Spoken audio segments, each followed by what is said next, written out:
हम लोग chapter number 3 start करेंगे। और चैप्टर नंबर 3 है क्लासेस एंड ऑब्जेक्ट। तो प्रीवियस सेशंस में हमने कंप्लीट फंडामेंटल्स कवर किया हुआ है, राइट।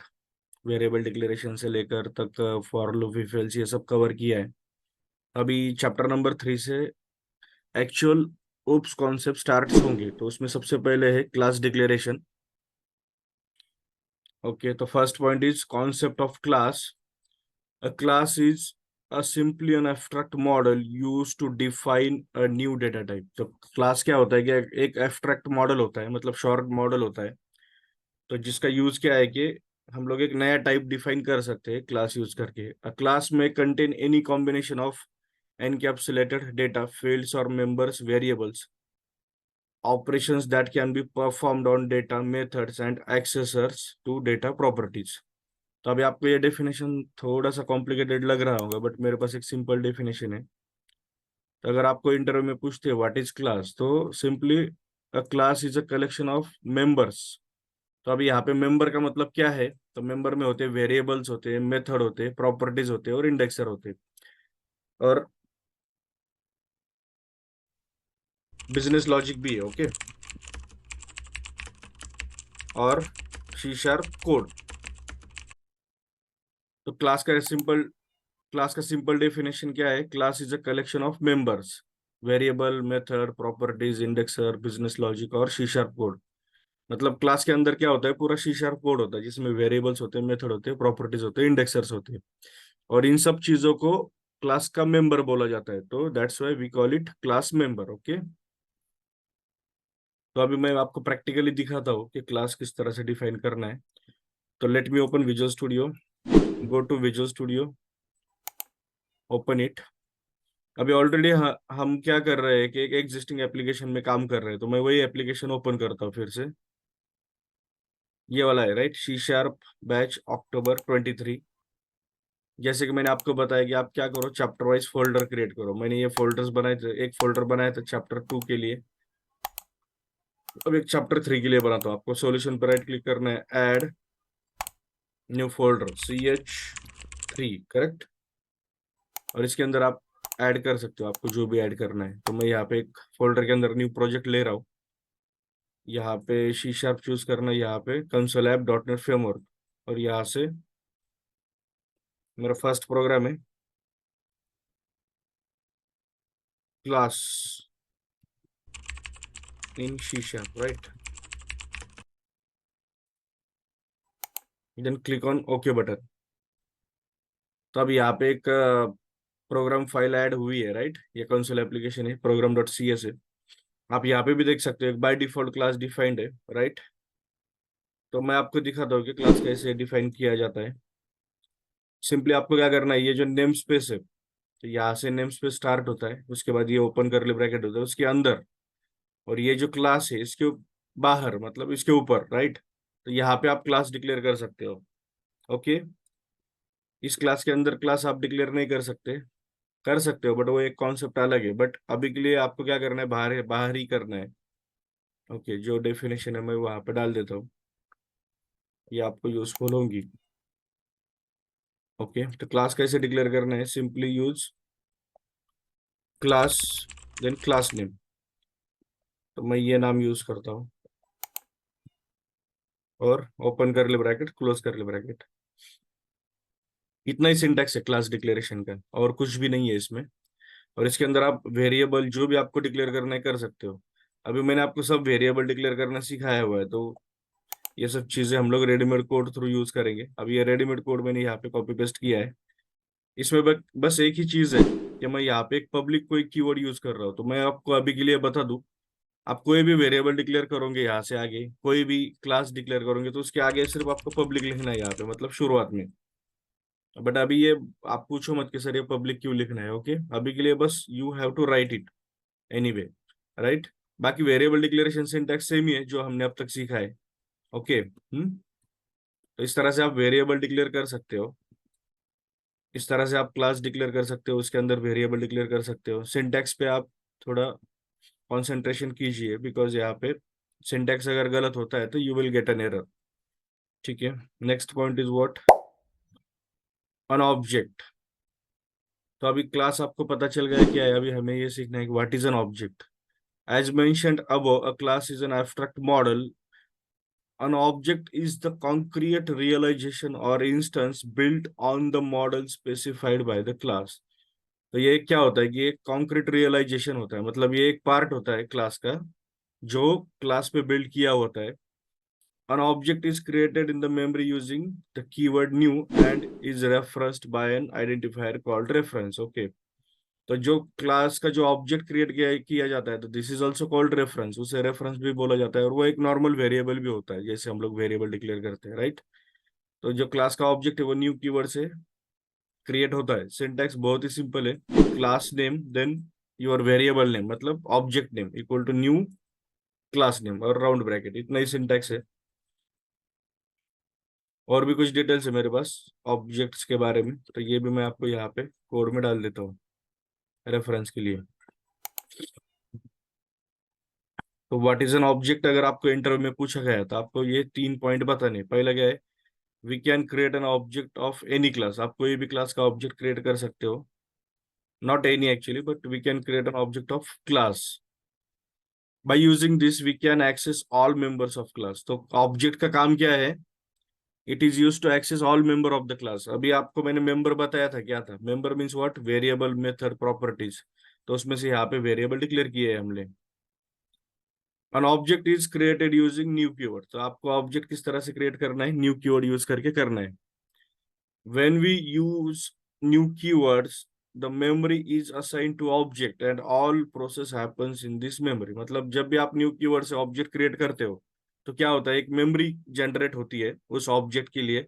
और ये जो वेरिएबल के वैल्यूज ये सब चीजें हैं, तो वो ये सब क्या होता है कि उस मेमोरी थ्रू ही प्रोसेस होते हैं। ओके, तो अभी मैं आपको सिंटैक्स बताता हूँ ऑब्जेक्ट किस तरह से क्रिएट करना है। अभी आपने क्या किया, यहाँ पे क्लास डिक्लेयर कर दिया, राइट, बट आपको ऑब्जेक्ट हमेशा ये स्टैटिक वॉइड मेन के अंदर ही करना है। और यहाँ पे क्यों करना है, बिकॉज ये एंट्री पॉइंट है। तो सिंटेक्स क्या था, class name then OBJ, variable का नाम, मतलब कुछ भी आपको जो ऑब्जेक्ट देना है वो। तो मैंने यहाँ पे ओबीजे दे दिया, इक्वल टू न्यू कीवर्ड था, उसके बाद अगेन क्लास नेम था और राउंड ब्रैकेट था, राइट। तो इतना ही सिंटेक्स है ऑब्जेक्ट क्रिएट करने का। ओके, अभी आप क्या कर सकते हो ये object through, you can access member of class, जैसे ओबीजे डॉट, अभी मेरे पास क्या क्या आईडी है, तो आई कैन एक्सेस दैट, मैं एक्सेस कर सकता हूँ। इक्वल टू अगर आपको वैल्यू असाइन करनी है तो वो भी आप कर सकते हो, जैसे मैंने यहाँ पे 10 कर दिया, राइट। उसके बाद क्या था, ओबीजे डॉट नेम। तो ये सब मेंबर मैं क्या कर सकता हूँ, I can access using an object of the class,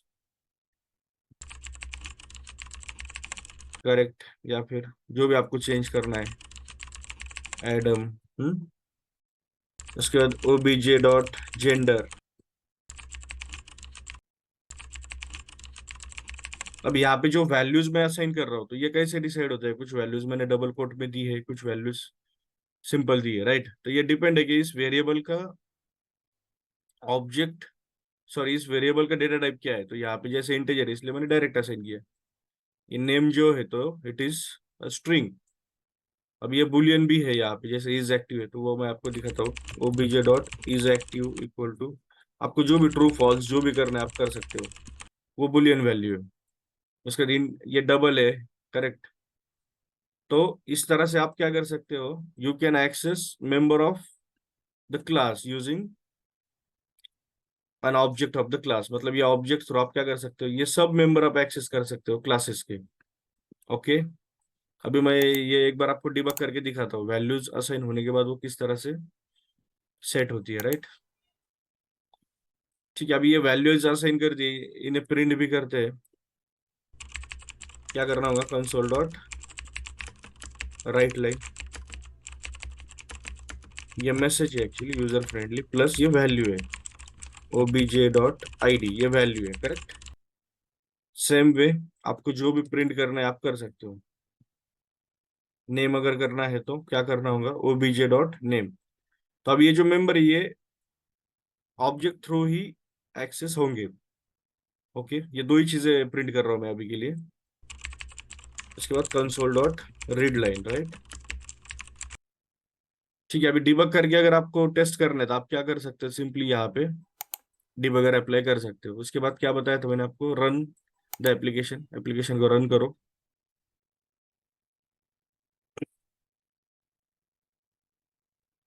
और ये यहाँ पे ऑप्शन है आपके पास, या फिर कीबोर्ड से F10 यूज कर सकते हो, या तो ये या फिर कीबोर्ड पे F10। तो ये स्टेप बाय स्टेप एग्जीक्यूट होगा। अभी देखो यहाँ पे जैसी मेमोरी क्रिएट हुई यहाँ पे दिखाई दे रहा है, मतलब ऑब्जेक्ट क्रिएट हुआ है तो यहाँ पे मेमोरी असाइन हो गई। फिर अभी ये जो ऑब्जेक्ट है, तो ये जो वेरिएबल्स ये सब इस ऑब्जेक्ट के क्या है, मेंबर है, करेक्ट। obj.id, इसमें अभी वन वैल्यू है, तो वन वैल्यू जो है तो ये डिफॉल्ट वैल्यू है, करेक्ट। अभी आप यहाँ पे चेंज करने वाले हो उस वैल्यू को, राइट। तो अभी 10 हो गए, राइट। उसके बाद यहाँ पे 10 प्रिंट किया कंसोल पे। तो इस तरह से ये वैल्यूज असाइन होते हैं। ओके, समझ में आ रहा है ना। उसके बाद क्या है कि आप कितने भी क्लासेस डिक्लेयर कर सकते हो, बस कंडीशन क्या है, ये जो क्लासेस है ये सब ये नेम स्पेस के अंदर होनी चाहिए, ये सिंटैक्स गलत नहीं होना चाहिए। जैसे इस क्लास का अगर ब्रैकेट यहाँ पे स्टार्ट हुआ है तो यहाँ पे एंड होना चाहिए। इसके बाद ही आप दूसरा क्लास डिफाइन कर सकते हो, जैसे मैं इसको नाम देता हूँ क्लास 1। और दो क्लास का नाम सेम नहीं हो सकता कभी भी, ओके। ठीक है, अभी क्लास 1 डिफाइन किया है, इसके अंदर कुछ और वेरिएबल डिक्लेयर करते हैं हम लोग, जैसे इंटीजर ए, इंटीजर बी, दोनों भी इंटीजर डिफाइन करता हूँ मैं। तो ये अभी और एक क्लास डिफाइन किया है मैंने। अभी अगर इस क्लास को यूज करना है तो क्या करना होगा, again create an object of this class. इसका ऑब्जेक्ट का नाम मैं 1 देता हूँ, equal to new class name, right. आपको ऑब्जेक्ट क्रिएट करना होगा, उसके बाद obj1.a, इस तरह से आप एक्सेस करके वैल्यू चेंज कर सकते हो। obj1.b equal to 20। अब एक सिंपल एडिशन करके दिखाता हूं मैं, integer result equal to obj1.a plus obj1.b। तो इस तरह से आप कितने भी क्लासेस डिक्लेयर कर सकते हो, कितने भी ऑब्जेक्ट्स आप डिफाइन कर सकते हो, कोई प्रॉब्लम नहीं है। सिर्फ इतना ही है, प्रोग्राम यहाँ से स्टार्ट होगा, टॉप टू बॉटम और लेफ्ट टू राइट एग्जीक्यूट होगा, मतलब ऊपर से नीचे और लेफ्ट टू राइट एग्जीक्यूट होगा, तो उसके हिसाब से ही ये कोड एग्जीक्यूट होगा, ओके। ठीक है, तो इस तरह से ऑब्जेक्ट्स एंड क्लासेस वर्क करते हैं। नेक्स्ट क्या है, ओके, तो अभी यहाँ पे कॉन्सेप्ट समझने की कोशिश करो। तो we can create number of object of the same class and for each object the separate memory is assigned, okay. And because of that what happen, in each object you can store a unique value. इसका मतलब क्या है कि आप एक class के number of object कर सकते हो, और हर ऑब्जेक्ट को एक नई मेमोरी असाइन होती है, और हर मेमोरी में आप क्या कर सकते हो, यूनिक वैल्यू स्टोर कर सकते हो। तो ये किस तरह से करना है मैं आपको एक एग्जांपल दिखाता हूँ। एक नया प्रोजेक्ट लेते हैं हम लोग, क्लास विद मल्टीपल ऑब्जेक्ट।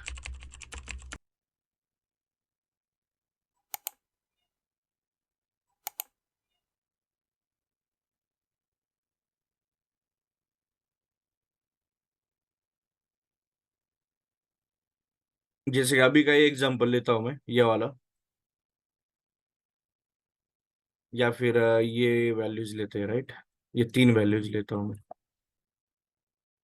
तो जैसे कि मैंने आपको बताया, यहाँ पे आपको आप क्या कर सकते हो, क्लास डिक्लेयर कर सकते हो। यहाँ पे मैंने क्या किया, ये नेम स्पेस का नाम है, इसके अंदर यहाँ पे एक क्लास डिक्लेयर किया, और यहाँ पे ये डिफॉल्ट क्लास है मेरा, प्रोग्राम क्लास, करेक्ट। तो जैसे कि मैंने आपको बताया कि आप कितने भी ऑब्जेक्ट क्रिएट कर सकते हो क्लास के। जैसे मेरा ये obj1 है, equal to new object, right. एक मिनट, ये यहाँ पे स्पेस देना है, नहीं तो एरर आएगा।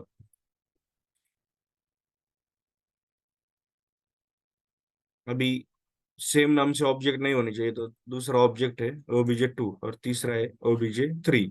अभी आप देख सकते हो क्लास एक ही है, बट ऑब्जेक्ट मैंने नंबर ऑफ क्रिएट किए हैं। अब इससे क्या डिफरेंस होता है मैं आपको दिखाता हूँ। जैसे आपने यहाँ पे obj1 dot id equal to अगर 2 कर दिया, राइट, और obj1 dot name equal to अमीर किया, राइट, ठीक है। उसके बाद सेम ऑपरेशन में फिर से कर रहा हूँ यूजिंग ऑब्जेक्ट 2, सिर्फ वैल्यूज अलग होनी चाहिए, राइट। जैसे मैंने यहाँ पे 3 किया और यहाँ पे क्या है, कुछ नाम अलग दे देता हूँ, समीर। फिर से और एक एग्जांपल है विथ ID 4। अभी यहाँ पे कुछ और नाम दे रहा हूँ मैं, एडम, राइट। तो अभी आप देख सकते हो कि यहाँ पे मैंने एक क्लास के 3 ऑब्जेक्ट किए, ऑब्जेक्ट 1, ऑब्जेक्ट 2 और ऑब्जेक्ट 3। और यहाँ पे जो फर्स्ट वैल्यूज असाइन की है तो वो ऑब्जेक्ट 1 थ्रू की है, सेकंड वैल्यू ऑब्जेक्ट 2 3 की है, और थर्ड वैल्यू ऑब्जेक्ट 3 थ्रू की है, राइट। अब एक नॉर्मल वेरिएबल भी डिक्लेयर करते हैं यहाँ पे, integer instance variable equal to 1, right. अभी हमने लास्ट टाइम क्या देखा था, अगर मैं इसकी वैल्यू चेंज करूंगा तो क्या होगा। जैसे मैं चेंज करता हूँ तो क्या होगा, variable can store a single value at a time, मतलब वो एक ही वैल्यू स्टोर कर सकता है वेरिएबल एक टाइम पे। तो क्या होगा, यहाँ पे पहले 1 था, बाद में 2 हो जाएगा, मतलब वैल्यू और राइट हो जाएंगी। बट यहाँ पे भी वेरिएबल्स ही है, राइट, बट डिफरेंस इतना ही है कि आप ये क्लास थ्रू एक्सेस कर रहे हो, इतना ही एक डिफरेंस है। और क्लास के ऑब्जेक्ट थ्रू आप उन्हें मैनिपुलेट कर रहे हो। तो यहाँ पे जैसे कि इस डायग्राम में बताया हुआ है, for each object it is created a new memory, मतलब सेपरेट मेमोरी, इसका एक अलग मेमोरी, इसका एक है, और ये इसका एक है, राइट। तो यहाँ पे वही केस है, हर एक का मेमोरी अलग है, इसलिए हर एक का जो ये है वैल्यूज है वो भी आप अलग रख सकते हो। तो ये भी मैं आपको डिबग करके दिखाता हूँ अभी कैसे वैल्यूज अलग अलग होते हैं।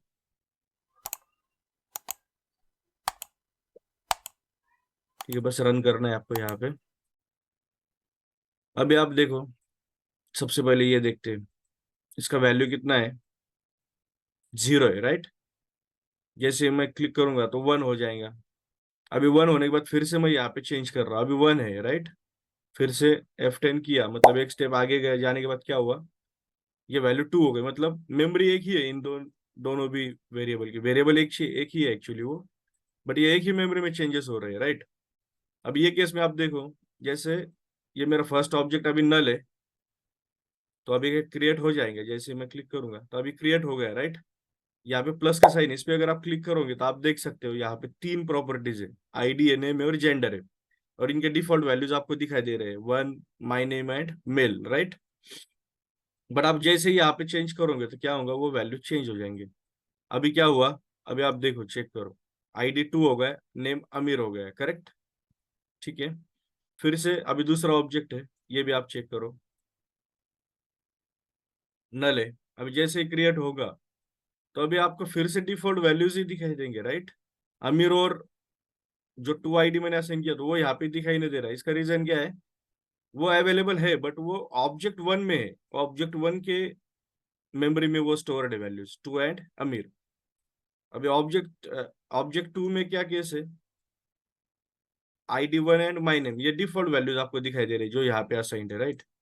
अभी आप जैसे ही ये स्टोर करोगे, अभी क्या हुआ, ऑब्जेक्ट 2 में आप देख सकते हो क्या है, ID 3 है, नेम समीर है, करेक्ट।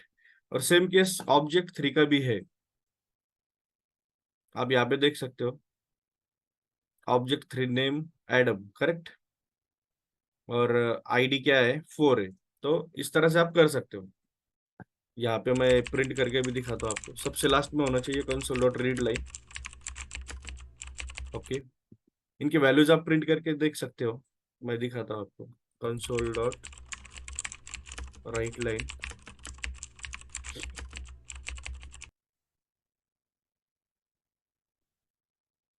OBJ ID प्लस, मैं अभी मतलब ज्यादा डिटेल में प्रिंट नहीं कर रहा हूँ, सिर्फ ID और नेम दिखाई देंगे आपको, इतना कर रहा हूँ बस, ओके। यहाँ पे प्रिंट किया, फिर से यहाँ पे प्रिंट करता हूँ, यहाँ पे क्या होगा, obj2.id, फिर इनके बीच में एक स्पेस ऐड हो जाएंगे और उसके बाद नेम ऐसा प्रिंट होगा, बस इतना ही है।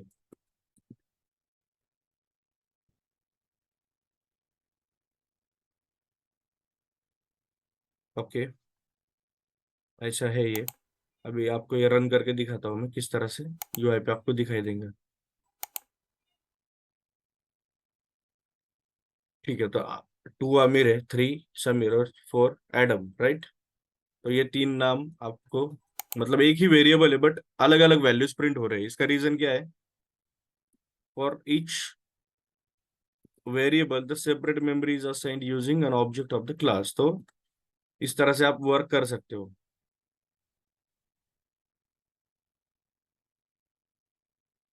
उसके बाद फील्ड्स मतलब क्या है? Fields are the data content in the class. Fields में भी implicit data type objects of the some other classes enumeration struct and delegates. तो अभी तक हमने इतना सीखा है, object and other classes, right, और डेटा टाइप, ये सब चीजें सीखी। तो फील्ड्स मतलब वेरिएबल ही होते हैं, वेरिएबल को इस फील्ड्स बोला जाता है। तो ये हमने ऑलरेडी चैप्टर 2 में सीखा हुआ है, करेक्ट। तो ऑब्जेक्ट एंड क्लासेस में इतना ही था। We can stop for now.